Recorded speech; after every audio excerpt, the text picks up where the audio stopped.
Il film di Polanski, in concorso alla 76esima Mostra Internazionale d'Arte Cinematografica di Venezia, piace e supera l'esame della critica. Oggi a Venezia è anche il giorno del primo film italiano in concorso, Il sindaco del Rione Sanità, e il dramma della camorra raccontato dal regista Mario Martone, che rappresenta la commedia di Edoardo De Filippo, ma ne cambia il finale.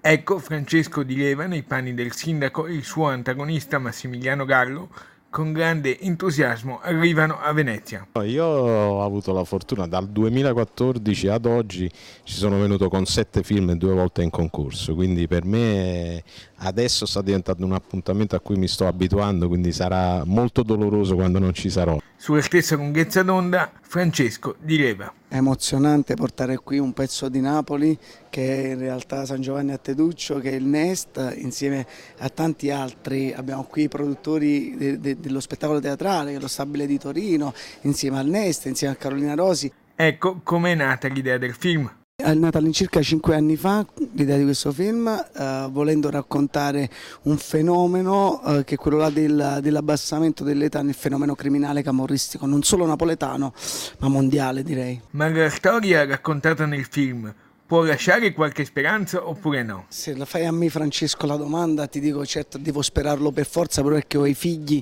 e non è che vogliamo sopravvivere, noi vogliamo vivere Napoli. E questo è fondamentale. Se lo chiedi a me, sindaco, ti dico, chi lo sa.